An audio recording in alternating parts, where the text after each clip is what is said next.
Okay, so I'm a fisheries oceanographer, and I moved to this area in 2012. I'd gone to Oregon State to get my master's, my Ph.D. up in Alaska, but I spent 30 years up there. And the first thing that really impressed me was the citizens' involvement and the awareness here. So you guys are to be honored for what you're doing. To me, your work is important, if not more important than the science, because you're doing the work of awareness out there in the community. And if we don't have that, we're not going to have any kind of a political will to make changes. So give yourselves a hand for all your...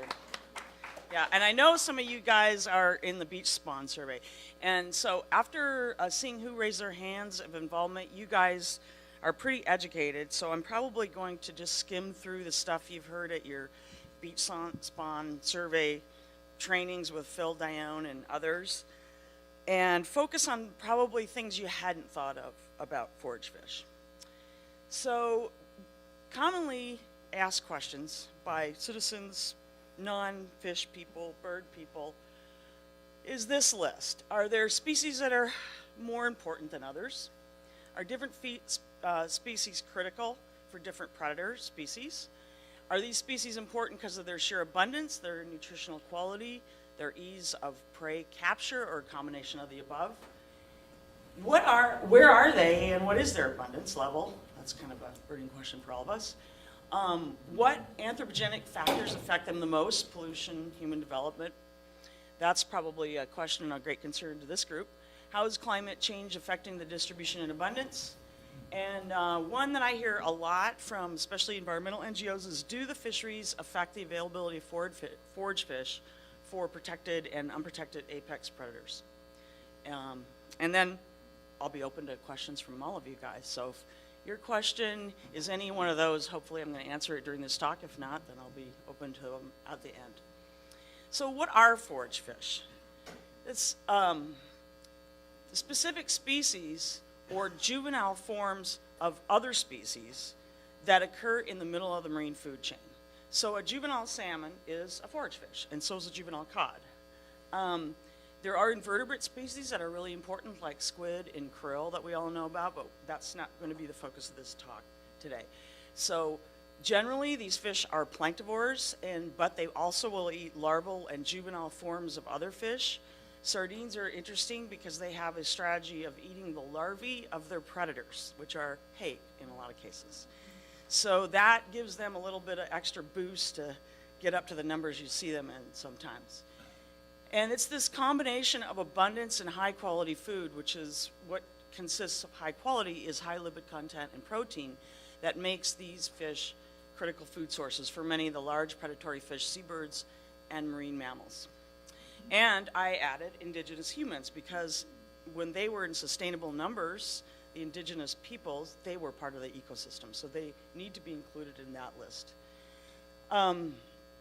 Species of focus today, I'm going to be talking mainly about the schooling pelagics, and this is a subgroup of the forage fish that form tight schools, and they're what we call biologically R-selected. It's an evolutionary term, and R-selected species has a host of evolutionary adaptations that have made them successful. It has mainly to do with reproductive and schooling and other strategies I won't go into.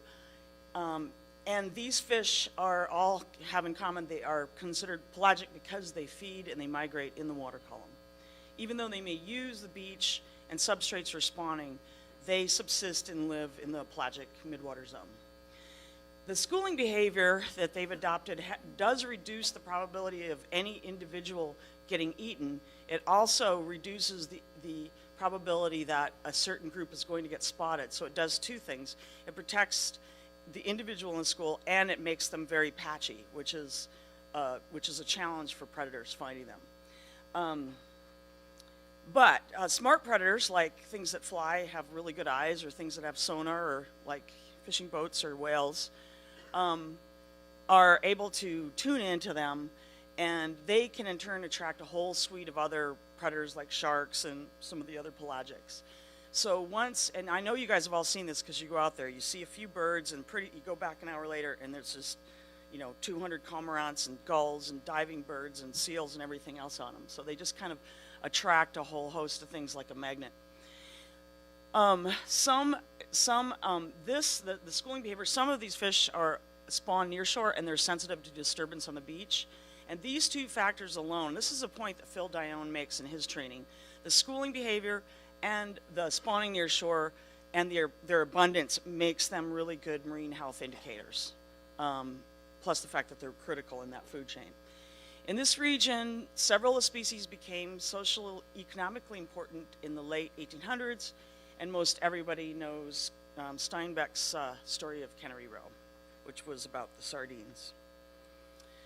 The major families occurring here is the Osmerids. These are smelt. They're surf smelt. They're the main focus of interest here, but there's also longfin smelt, night smelt, whitebait, and the southern distinct population segment of Eulicon, which is currently an ESA listed species. I have them coded by their kind of spawning habitat. So the red is species that spawn near shore or on vegetation intertidal, and the yellow are pelagic spawners, and a lot of there's not a lot known about much other than sardines, where they spend a lot of effort looking for eggs. They're out on the continental shelf, sometimes the shelf edge.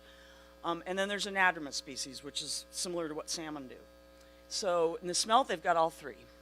Callippiids, herring, and Pacific sardines have two types. And of course, these species are the ones we know the most about because they were fished. The Puget Sound commercial harvest for bait, for herring, averages 300 to 400 metric tons annually. That may sound like a lot to you guys, but it really is not. Managing forage fish, as I did for years, that's a small harvest. The Cherry Point stock was petitioned for listing, but determined to be part of the Georgia Basin DPS, and therefore not a distinct species. And I think there's going to be a revisiting of that, potentially with genetics work underway. Sardines are fished in the outer coast. In Washington State, 4,000 to 8,000 metric tons were taken from 2004 to 2009 off the Washington coast. And again, this is a very tiny proportion of that total stock.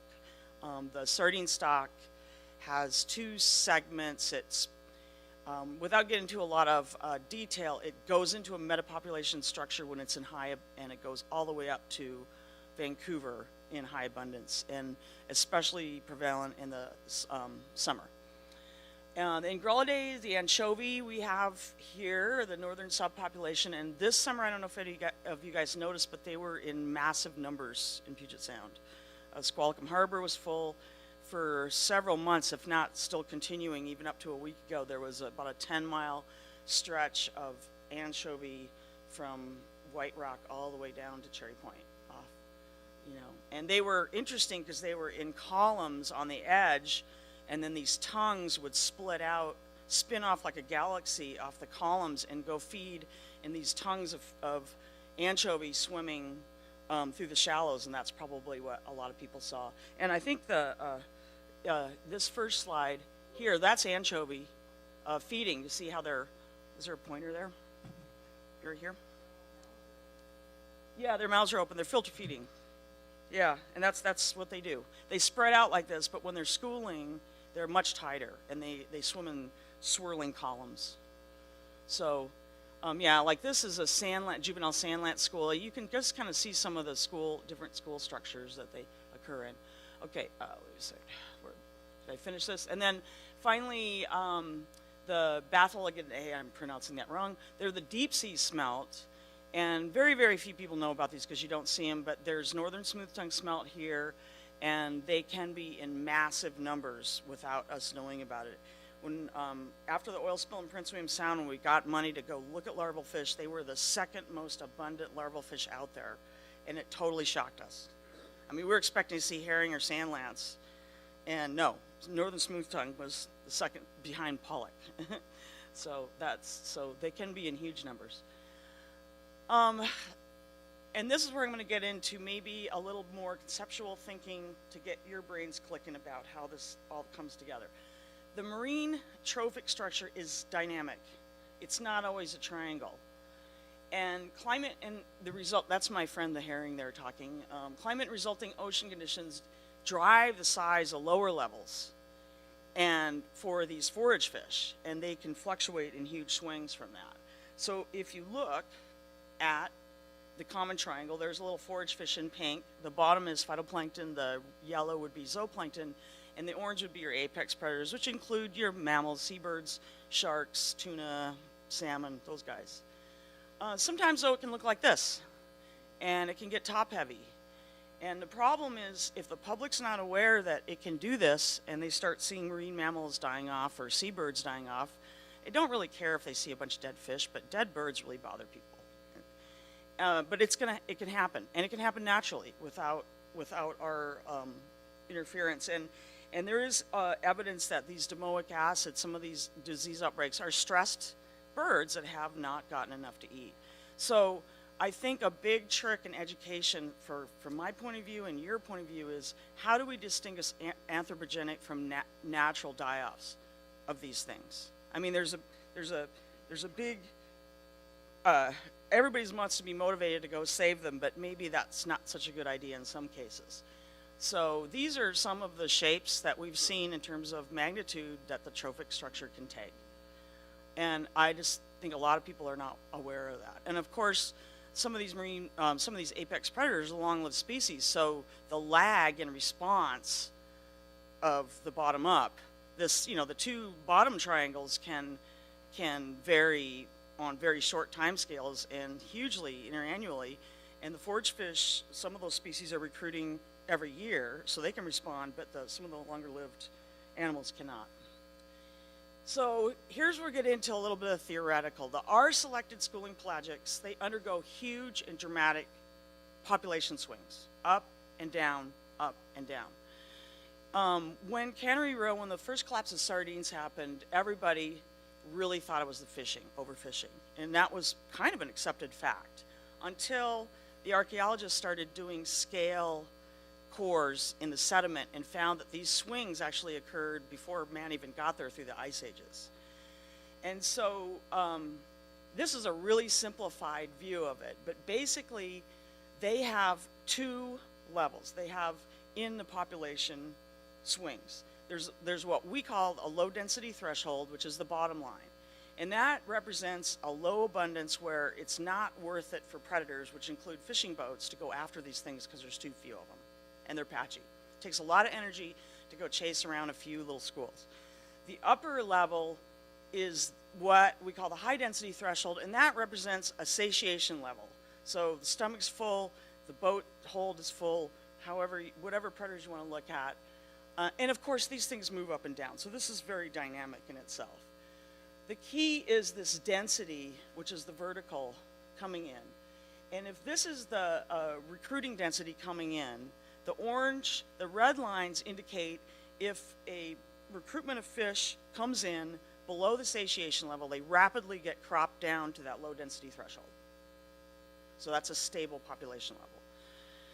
If they come in above that, they may start to get cropped down, but they do what we call a breakthrough, and it results in rapid population building. And then, like I said, the sardines and some of the others have these other strategies, like eating your predators' babies. And they are able to break out in huge numbers. And if you get several of these recruiting events, these high-density recruiting events in a row, you get these huge population buildup. But this is why you do not see population levels in the middle. They're high or they're low, and that is natural. That's a natural thing. The problem with fisheries management is we do on B0, setting limits on B0, and guess where B0 is? Right in the middle, but the population doesn't occur there. So the main point is, the bottom up is forcing this recruiting events. The top down is forcing the fluctuations in the, and this is really simplified because there's interspecific competition and other things going on, but this is kind of gives you an idea. We really focus on herring a lot because they are everywhere north of 30 degrees and they've been fished for centuries. They're kind of a forage fish superstar. And in Europe, all the way back to the Royal Society, maybe you guys don't know, but the oldest scientific society in the world is the Royal Society. It was formed because of the Baltic Herring Wars.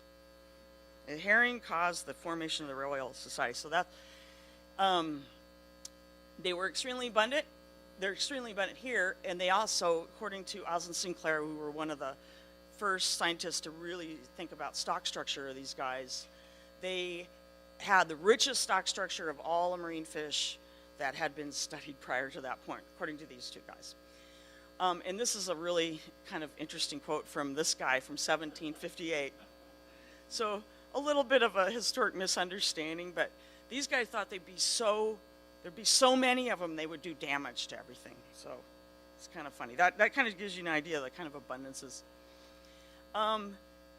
Long-standing commercial species equals tons of data. That's why we know so much about it, because when you have to manage a fishery, then unfortunately, as you eelgrass and other people know where they aren't harvested, it's hard to get the money to do that work sometimes. But if it's going into commercial activity, there seems to be a lot more money poured into it.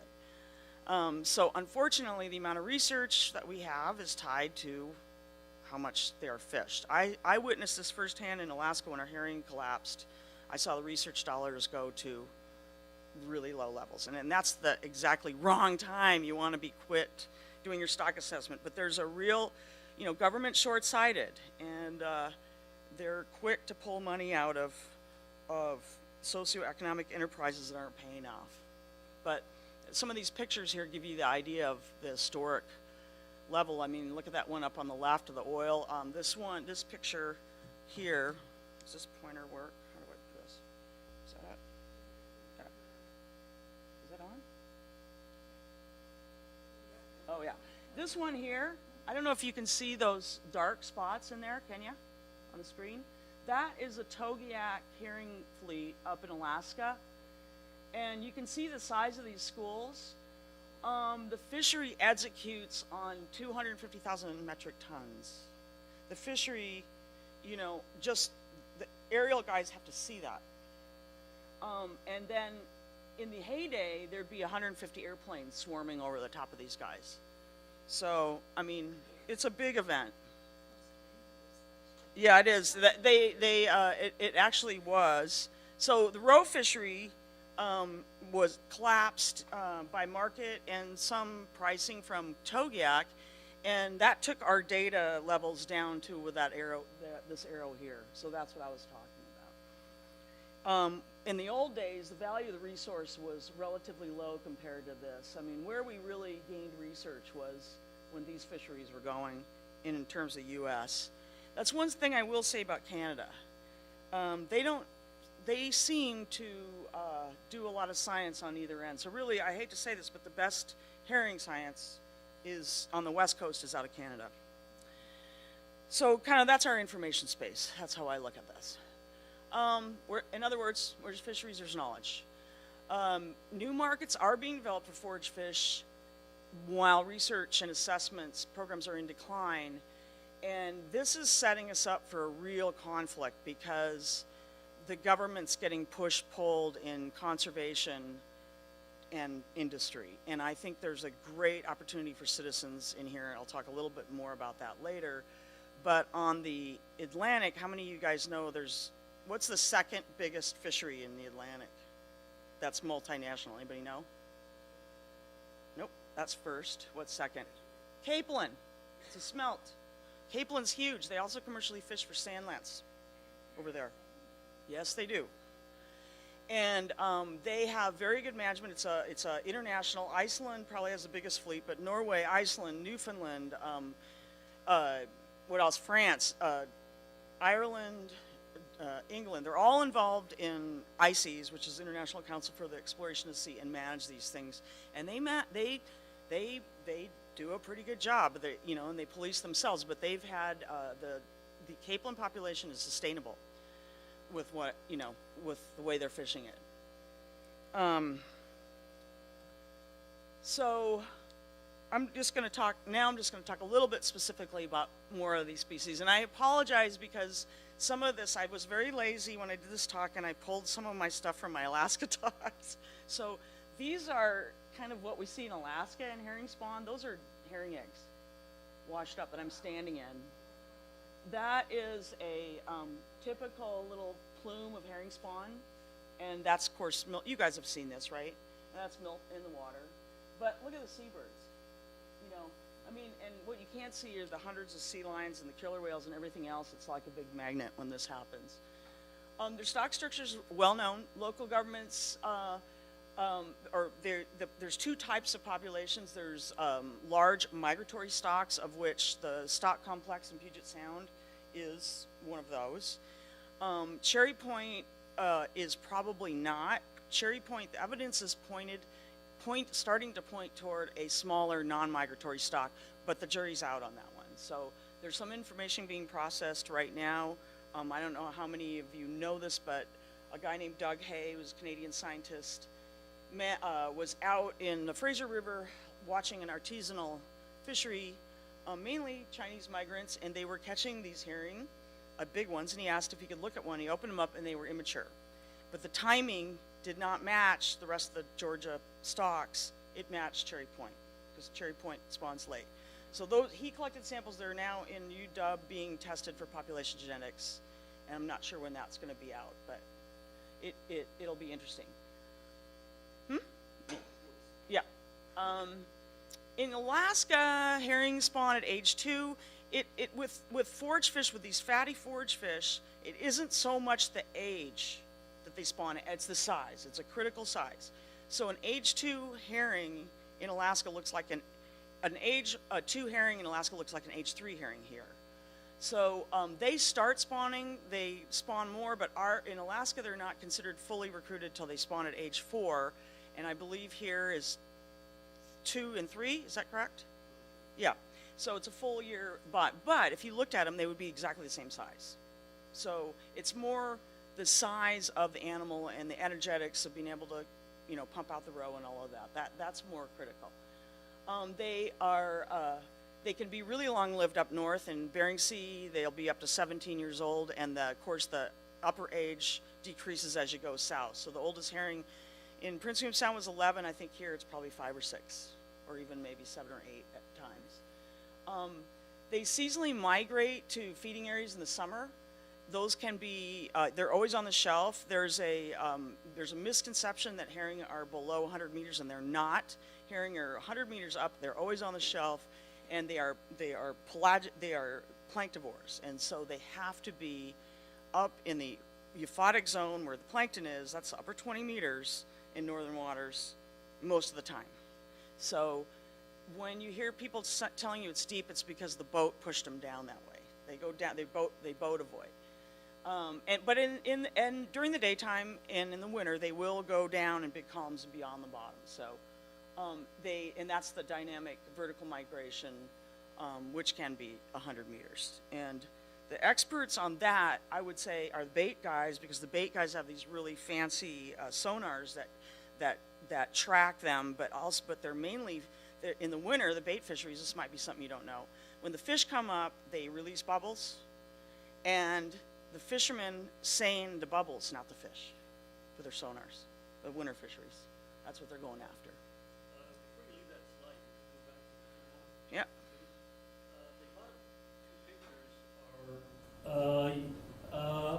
I mean, the reason that we're here today is that's what Cherry Point used to look like back in the 80s and before.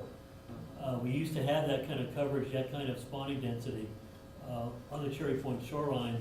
Not all the time, but occasionally before about 1984.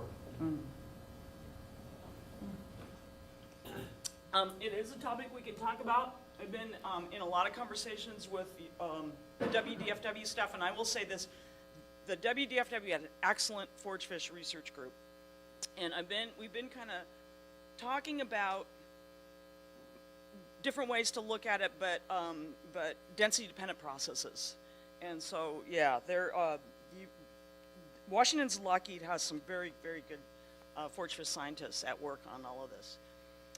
This is a life cycle model for herring, but it really does apply to a lot of these fish. And this is the timing for Alaska stock, so it's going to be different.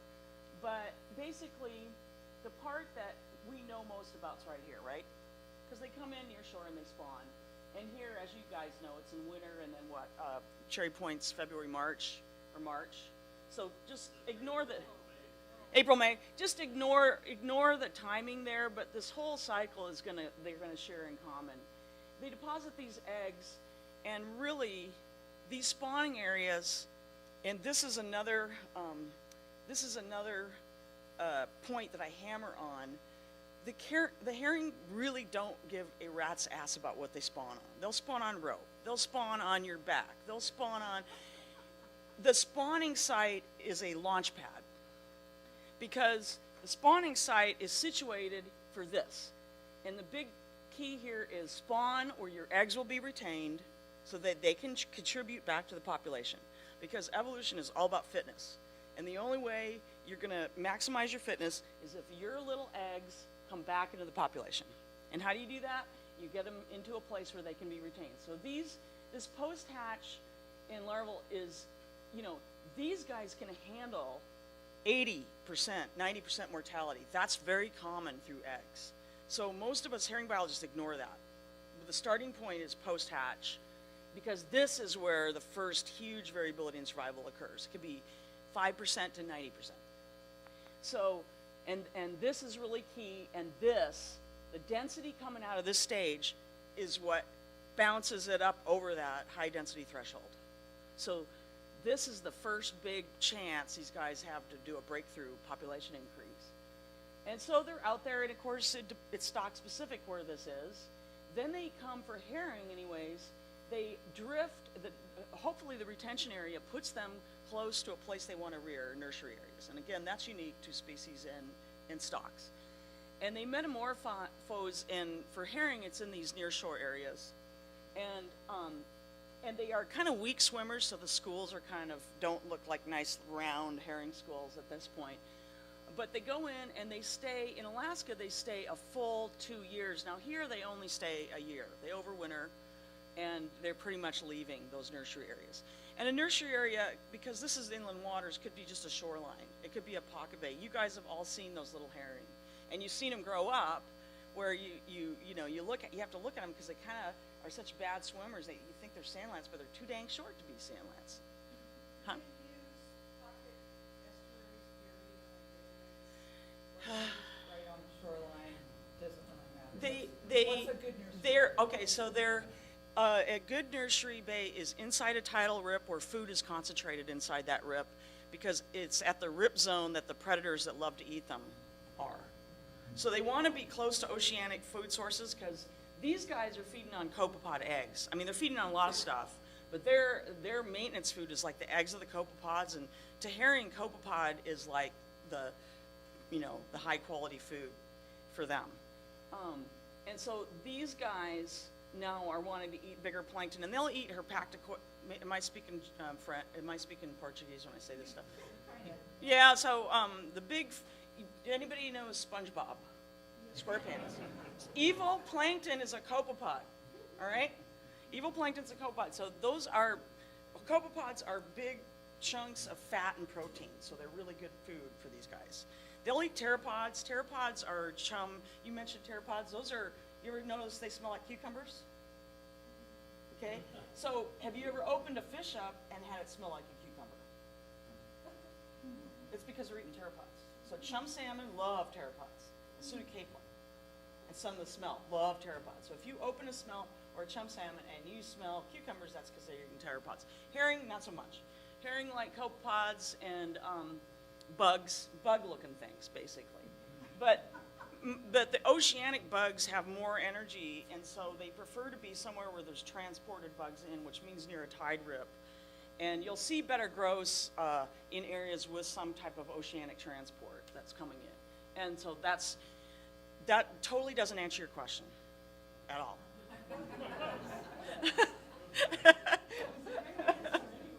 But yeah. Yeah, so this period varies depending on the latitude, but this overwintering period is the next big hurdle. So when we think about life history models, what we're looking at are doors and windows where the growth rate or the survival rate changes, where you get an inflection point. And one inflection point I said is right here at hatch. Another inflection point's right here because these guys are crappy swimmers, but they're not transparent anymore. They get pigment, and all of a sudden everybody can see them. The nesting sites for up in Alaska for marble murrelets and puffins and pidgeguillemots to a lesser extent are next to retention areas where lots of herring larvae metamorphose, and their favorite food is age 0 herring. So the birds know this. They know where these retention areas are, and they know when they're going to come out. And they're like, and their reproductive timing is linked to when these guys do this, you know. So that's a big thing. This overwintering is another one, because the trick here is the food starts to go down, but these fish are not big enough to retain the energy they need through the winter. So they have to feed, and maybe make it through the winter. And then, so there's a lot that succumb, and they don't die of starvation. They die of weak and disease and get eaten, you know. You don't see dead, starving herring because they get eaten too fast. And then they leave these little nursery bays, and the next thing is to, if you want to maximize fitness, is to join up with compatriots. How do you join up with compatriots? You attach yourself to an adult summer feeding school, because you don't know where the spawning area is. You need to follow those guys to the spawning area, because these guys do not home like salmon do. They are fidelity and spatial learners. So, and that's one of the reasons when you take all the old ones out, you see new spawning areas coming up, because the young ones don't know where to go, and they'll just colonize sites. So they hook up to these guys, and then now here, I'm not sure if this is true, but they follow these guys into the adult overwintering areas, which are generally adjacent to these spawning areas. So in British Columbia and Alaska anyways, the overwintering areas are adjacent to these. So as soon as spring conditions come up, they pop over there. So I have this color-coded, and each of these is a different environment. So you've got those different ecosystems. These two overlap. So that and that, but you have 1, 2, 3, 4 different ecosystems they're occupying through their life cycle. With herring, I said about ups and downs. So this, up, down. You see that? That's typical. Now you can see also that these are climate indices. Some of you guys may or may not have heard. I'm not going to explain them other than PDO. Have you ever heard that? Alaskan low. These are those climate indices, and you can see that this long-term herring population that goes back because there was reduction in fisheries is pretty in sync. And that's because this built from climate-driven recruiting events. This is from a paper I wrote. Another evidence that it's the bottom-up driven, this is peak zooplankton, which is large mesh and has mostly copepods in it. And this is the size at age of the herring in the area. And you can see the size at age is tracking those peak zooplankton blooms. So size in these fish and fecundity are related. The recruiting events are spiky if you go down and look at them, and I plotted these recruiting events per Puget Sound, and they match these the zooplankton peaks as well. And so I'm not going to spend any more time on that, because I know this is what you guys really want to see, is Washington Puget Sound trend. This is courtesy of Todd Sandell. Has been doing the surveys and sending them out, and they're very generous in sharing these. This is kind of the long-term trend that a lot of you have probably seen that are aware of the stocks, and this decline of the Cherry Point. If you look at all of them combined, but the thing that I want to point out is these guys are in decline, and yes, the biomass, but this stock complex is relatively stable, the rest of the stock complex. There is a slight decline, but it's in better shape than Cherry Point alone. And so it'll be interesting to see what happens in the next few years, but that's really not a bad trend. This is obviously really disturbing. And somebody needs to get to the bottom of this at some point. Sandlats. Again, I stole my Alaska pictures. This is sandlat schools, and it's really crappy imagery, but this is a imager that we used really high up to try to capture these are sandlat schools. And they are sometimes 2 kilometers long, stretching out. They're juveniles. This is Mr. Coho's salmon with his mouth open. It's actually a movie, but I don't have it hooked to the movie right now. Eating sandlats, their favorite.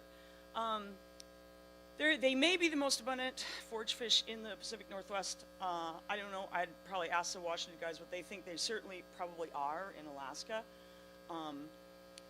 They are difficult to assess because for several reasons. One, they do not have swim bladders. And if you want to do something acoustically, you got to be able to see a swim bladder, because really that's what the sound is pinging off of. These guys don't have them. Plus they're associated with the benthos a lot. They're swimming along the bottom, and they're near shore a lot. So that makes them really hard to assess. And there's beach stains and other data, but I personally think that's the best way to do it, because they're easy to see from the air. The stock structure's unknown, although there's more research here happening, and they can bury themselves on a daily basis if they want. There is probably a seasonal nutritional change that affects the spawning and their age structure. They usually spawn at age 2, and that could be one here, I'm not sure. I don't know much about the local sandlands. They don't live much longer than age 4. They're not a very long-lived species. The one thing that sandlants have that's very cool is they have the ability to extend their larval stage. So they can hold out their larval stage like several months to get to the right place to metamorphose. I've seen sandlants larvae that are as big as the juveniles they metamorphose into. So I'm talking 50 millimeter sandlance larvae. So that's a pretty cool trick. Why? What triggers that? I don't know. We don't know that much about them. The adult schools are really hard to find.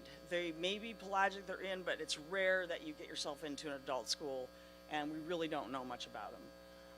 Thanks to Citizen Science and Phil Dione and WTFW, we know a lot more about sandlance spawning because of all that work that's been done. So you guys were the key to that. This is Phil's data. These are documented sandlance beaches. And these are ones where there's smelt but no sandlance. And again, I borrowed a picture from Alaska. These are part of my aerial survey program up there. This is this little sandlance school, and that's what hatched off of these little orange dots. So these guys hatched off of this beach, and that kind of gives you an idea what they look like up there. And these fish right here, little 70 millimeter age zeros from a winter spawn that is similar timing to what occurs here.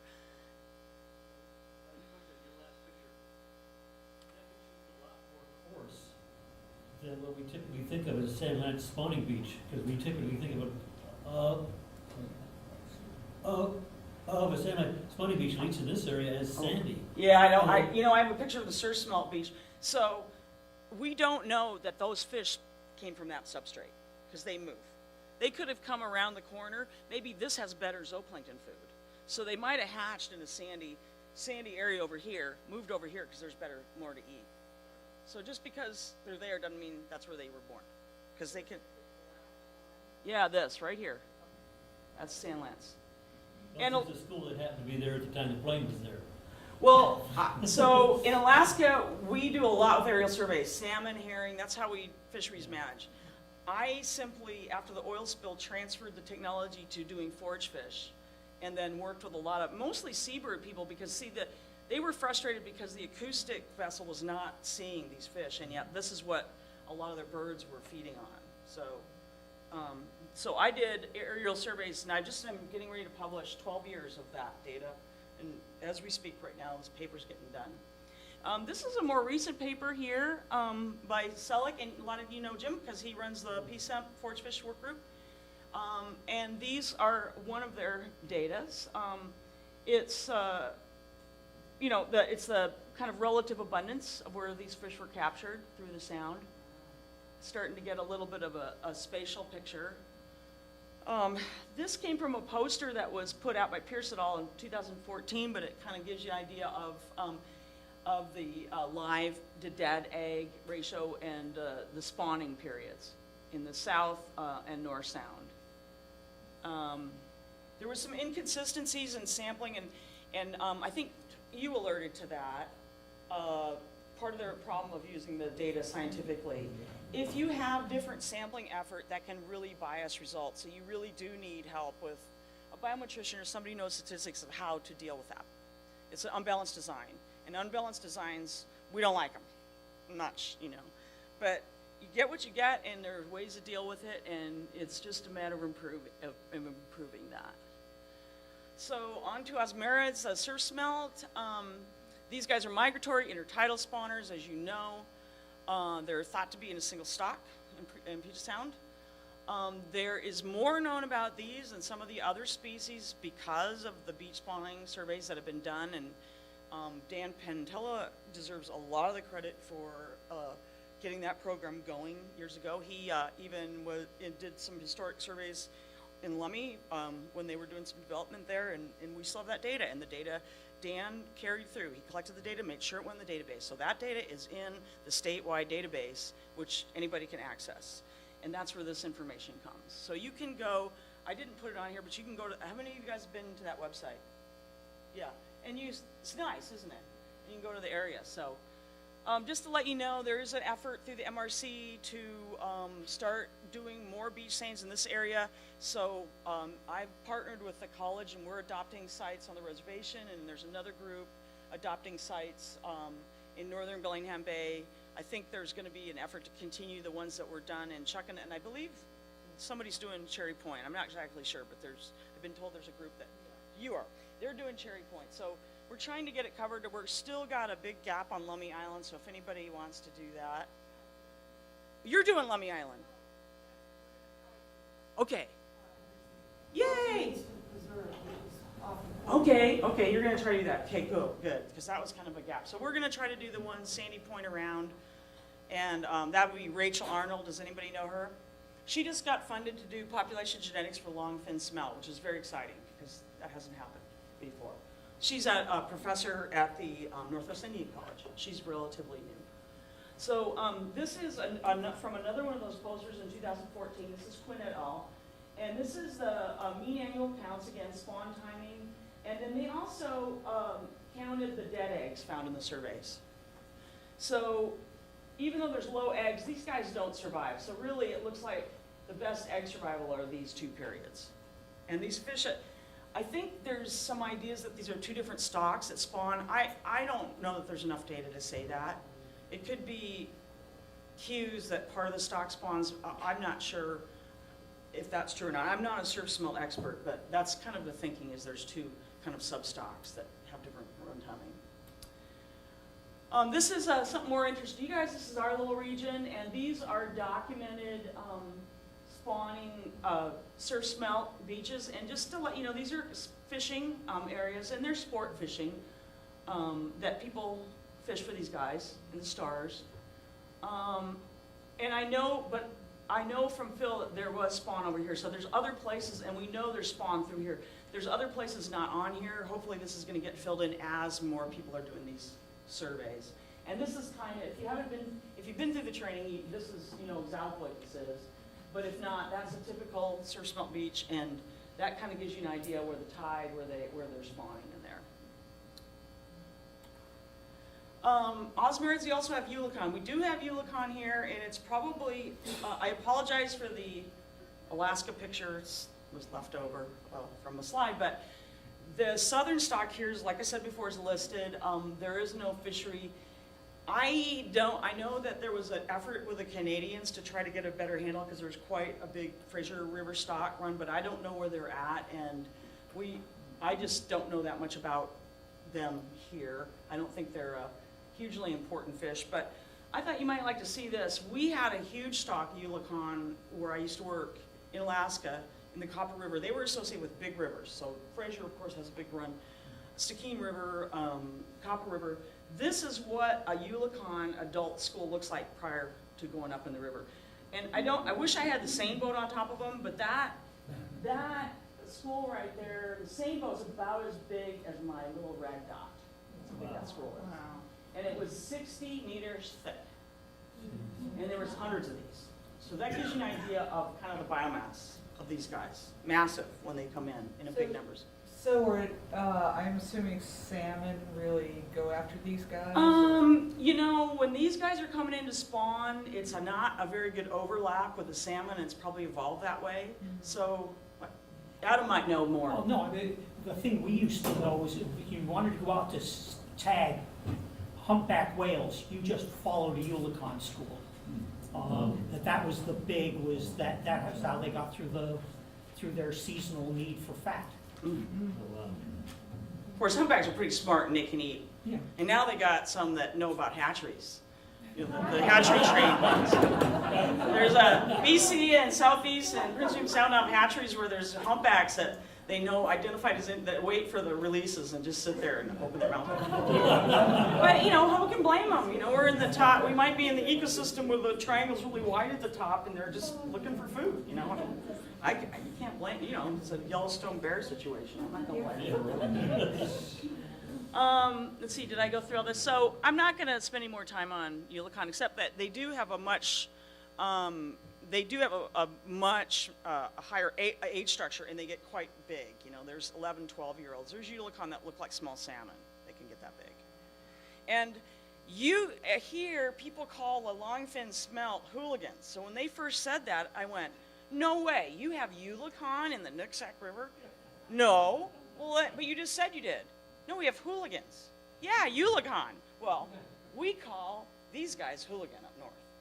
And candlefish, because they, in the old days, they have so much fat in them, they said you could light them on fire. Now, I've never tried that, but... See, it's all colloquialism. So when you use a colloquialism like, everybody's got a redfish or a snapper, you better make sure you know what that is. Right?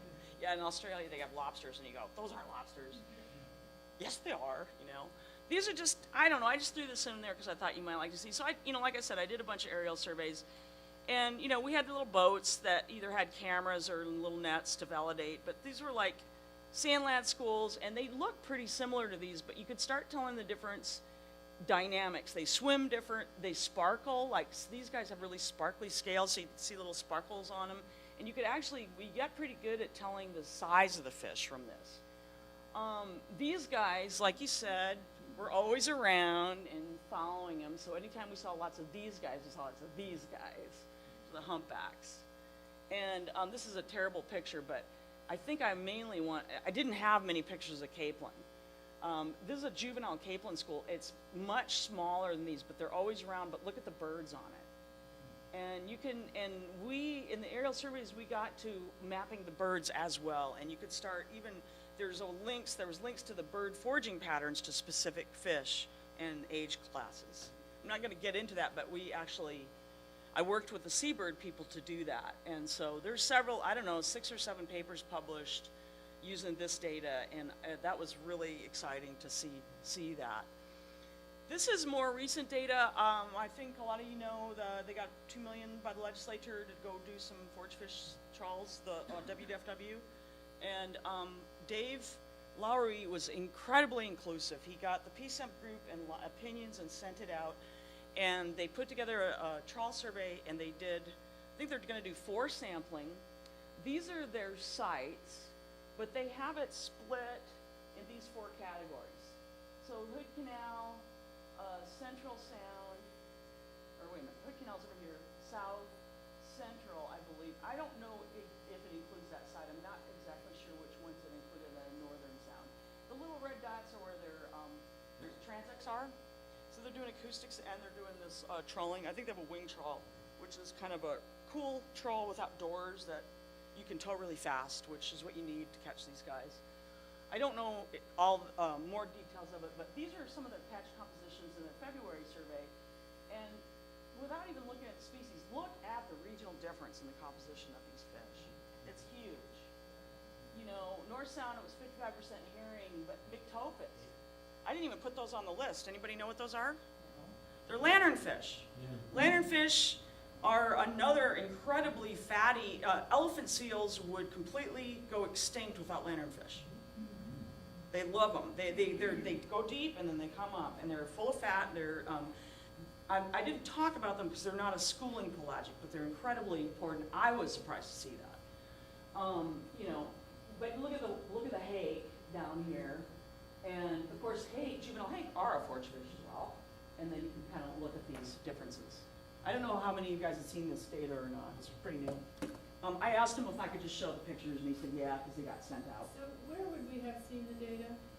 Find this stuff? Well, so there was a group through PSEMP that was kind of reviewing the technique, and Dave kind of was emailing with the group just to get advice and input, and that group has, so I think it's mainly the PSEMP group. Okay. Could you share what that acronym is? Puget Sound Ecosystem Monitoring Program, and they have all the work groups. So there's a Forage Fish Food Web group, there's a Marine Waters group. The only one, I don't go all the time, I'll try to listen in, but I've been participating with them for 20, or whenever they started from Alaska. So there was a little herring group they called, and because I was a herring biologist, they asked if I would. So I was kind of involved, but Carolyn Gibson was still involved. So that, anyways.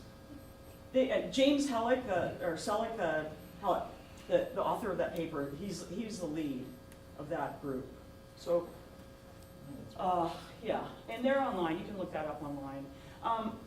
I will not share this data because it's not mine. I won't send it, but you can definitely ask them directly, and they might. It's not my data to forward. I just got permission to use the figures. Here's the April survey. The South, Central, Hood. It looks a little more vanilla. Look at all the herring. A lot of herring. What I didn't show is the size lengths, and I didn't want to get into too much detail, but there is definitely size categories. So a lot of these may be juveniles, feeding adults. But look at the difference. So you got within season, spatial variability, seasonal variability. You can see the challenge here, you know, and these are all different. And then August. Jeez. Okay, so I'm gonna flip back through those again. Look at that. Make you dizzy. Big difference. This is a huge challenge, this kind of variability.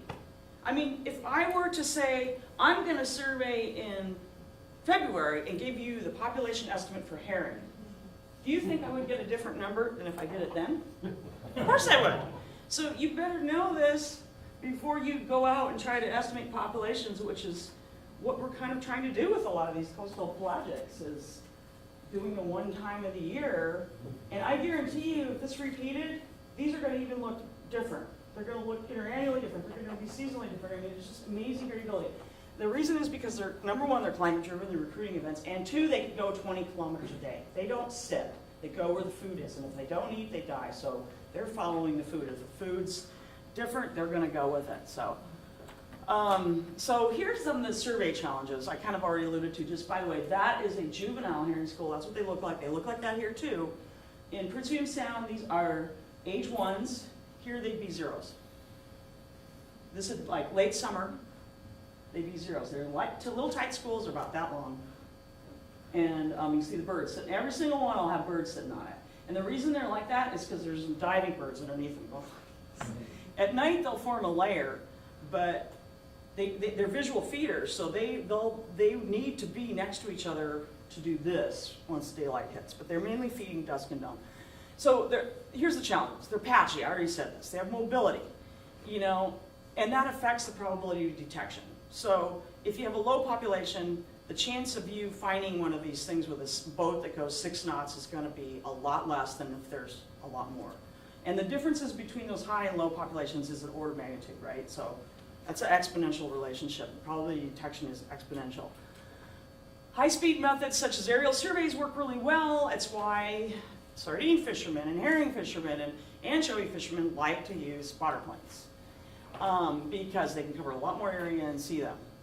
Problem with the planes is they're only seeing a small proportion. The fish might be subsurface, but that's why you put the two together, a boat and a plane, and you got a pretty good team there. The standard fixed transects don't work really well because the fish are avoiding vessels. And without going into a lot of detail, there is a huge fight right now going on over anchovy over just this issue right here. Based on your third bullet there, then why is PSAP using fixed transects? There's a difference between, so it's the objective. Here, I'm talking about managing fisheries, stock assessment, population estimates. Okay. They're not necessarily trying to do that. Well, they're to see what's there. They're trying to look at abundance, or, you know, they'll tell you, Dave Lauer will be the first one to tell you that we're probably not going to give you abundance estimates. But it's a monitoring of interannual, seasonal. You have to get a handle on the variability before you can even design it. So the hope is, and they might even be funded for another year, they need that data in order to give them clues on how you would go count. So that's why most of the population estimates are focused on spawning. because that's the easiest thing to find. Mhm. And that's true in Alaska, everywhere else with these guys. Have you ever thought of using very low energy drones Yes, that could work over Yes. For yes, sustained periods? yes. I'm trying to get BP to give me a scan eagle. So far, no go. Well, you know. But, so, that's a whole different topic, but the FAA's tightened up and you need to, so there is an effort right now in our organization to have a guys getting the equivalent of a pilot's license, because it takes months to get. Whether or not that it can ever be, but I have come to the conclusion that we need a fixed wing to do it and not a quadcopter, because of you need something that has a long battery life. But drones are way cheaper than airplanes, that's for sure. So I'm totally with you on that. And the state's thought about this too. So I mean, when all of us forage fish loving biologists get together, we always dream about drones, so. So Evelyn, I was just saying maybe about 5 more minutes? Yeah, okay. I'm almost there. So high ability, abundance distribution, the run timing, these variability that I just showed you requires more flexibility.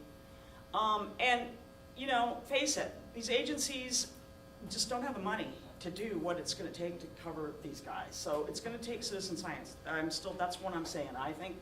And on the West Coast, this came to a head so much that they formed a stronger co-management and actually got money. So they were biased low because the exploitation, if the stock assessments are poorly done, they're always biased low. That means the exploitation rates are overestimated. And there was a lot of, this creates a huge conflict between environmental NGOs and the industry and the agency and it all revolves around bad stock assessment numbers. So, you know, good stock assessment numbers, I think is going to take a team, and it's going to take, during population building, biologically, from humans, these guys can handle 40% exploitation rates. They're not exploited at that. It's usually between 5 and 15 at the most. But the natural exploitation rate by the predators is over 90%. So these guys have evolved to handle this. This is in population building. Now, if their population is going down, you can do harm if you don't do, but we're talking fisheries that take less than 5%, if that. So the error on stock assessment models, and this is true for sardines and anchovy right now, the error is so bad, we can't detect the fisheries. So they have to mess around with the data so that you can detect the fisheries. So it's all artificial. When you see the curves detecting the fishery, they're done through modeling scaling. I can let you guys read this. So overfishing can, but again, you saw those drivers, the climate and that. I already gave you the case of the sardines. Capelin and herring are, if they're well managed, they maintain themselves. You know, the population that collapsed in the Atlantic from fishing was not herring or capelin, it was cod. Cod were overfished. Herring and capelin are in pretty good shape. The biggest risk to them is probably climate change. And in Alaska anyways, I think we have a little bit of a top-heavy marine mammal, and my worry is if some of those things collapse, which they probably will, there's going to be a propensity to want to blame the fishing industry. Now, that's going to be hard to do where there's no fisheries, because there hasn't been a fishery up there in those areas on herring. So they're not going to be able to blame the fishermen. They're going to have to blame somebody else, but it's inevitable, if that makes that collapse. Now, the other evidence is that the sardines and them are moving northwards. So we could see species replacement where we used to have a lot of herring, now we're going to have lots of anchovy and sardines. That could happen. So I'm not going to go into any of this other than there is a direction federally to go to this ecosystem-based fisheries management, big challenge, because you guys are all familiar with EPA EPA's indicators, and it's a whole different way of measuring things than standard stock assessment. So how do you mix those two together? That's going to be a big challenge. We will need modeling, but with reduced funding, I think we need co-management. I think you guys have probably not thought about this, we need a stronger voice at the management councils to push toward co-management. And if we go to full, real co-management like they've done on the East Coast, and they even have the co-management written into the Magnuson-Stevens Act. They've got Audubon Society doing the bird counts. They've got the environmentalists working with industry. The industry's paying for all the surveys. They go out on their boats, and it's a win-win in my mind. Because if you don't fish, you don't have data. So that's, I think, the end. And that is more St. Lance.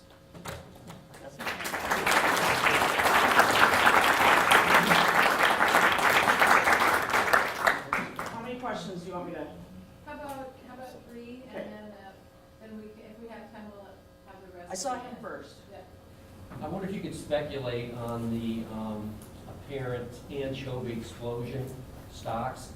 Could that be related to the decrease in salmon populations or decrease in herring stock? Could you just talk about that for a little bit? Yeah, but I don't know much about it. I could speculate till the cows come home, but I would, I don't know. I don't think any of us know. I think we see them. I mean, these populations go up, and it was kind of, if you look at the timeline anchovy, they were overdue. They were due for a stepping up. And so we're probably going to see maybe a couple years of this. The point, I was just reading this today, because I'm also on the Pacific Management Council's SSC, Science Statistical Committee, CPS committee, and so I review like these documents, and they don't do surveys. The surveys take a year to come out, and that is too short of a timeline to respond. So they're heading toward a fixed minimum threshold that's just going to be well below even when they go up or down. And that's kind of what the industry's probably going to have to live with unless they have better in-season surveys. So in the marina this summer, we had the anchovies sizes that I'm used to seeing in schooling, but then we also had fish about this big that were schooling. Were they both anchovies? I don't know. I mean, there's so many little fish, I don't know without seeing them. Did they look the same? Did you get them in your hands? I couldn't get them in hand. Oh, I don't know. We saw a lot of I couldn't tell. Were they mallard green on their back by any chance? No. Those No. might have been They surf look smelt. like dimes, a school of dimes. They're, Yeah, they Yeah. were, they're anchovies. We saw the same thing in, at Maury Island in Quartermaster Harbor. so then there were There two were two different sizes. recruitments. Yep. Same thing in Chuckanut, yeah. The two sizes of Yeah. them. So what was the age difference then? Yeah, probably a year. A year? Mhm. Oh, okay. Okay. Yeah, I mean, I have to admit, I don't know that much about it. I'm picking up, I'm having to pick up the speed.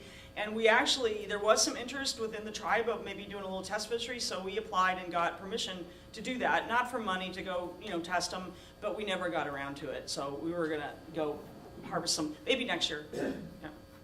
Yep, no more.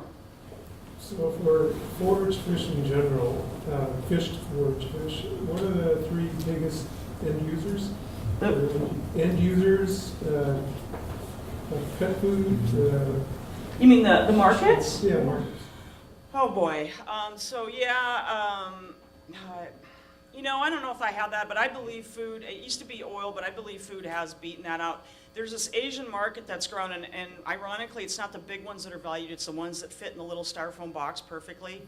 So for sardines, it's actually the H2s that get the highest price. But there's also a growing market for pet food, but in the US, that's heavily restricted. You're only allowed to spend a certain percentage on pet food, although I think like the marine parks that have Shamu and those guys have a break, they're not counted as pet food. I would count them as pet food, but they don't. So that's a market, and then pressed oil is kind of more like South American than that. But it depends on the fish. Like the capelin are food. They're all food. So, If you don't mind, if we can wait for your question. Yeah. Well, actually, I just wanted like a final jump in on something that you, the question that was asked earlier. And he snuck that in. so yeah, I'm he's sneaking ignoring it in you. there because somebody asked about like, where do you get that data from the PSIM study that was done? And Mhm. so I looked it up, and it's through the organization you're talking about is the Northwest Straits Commission, I believe. Mhm. And the research was published in the Northwest Naturalist, and they don't, so it's not on our website. Okay. You just have to go to that magazine. Okay. Yeah. Okay. Yeah.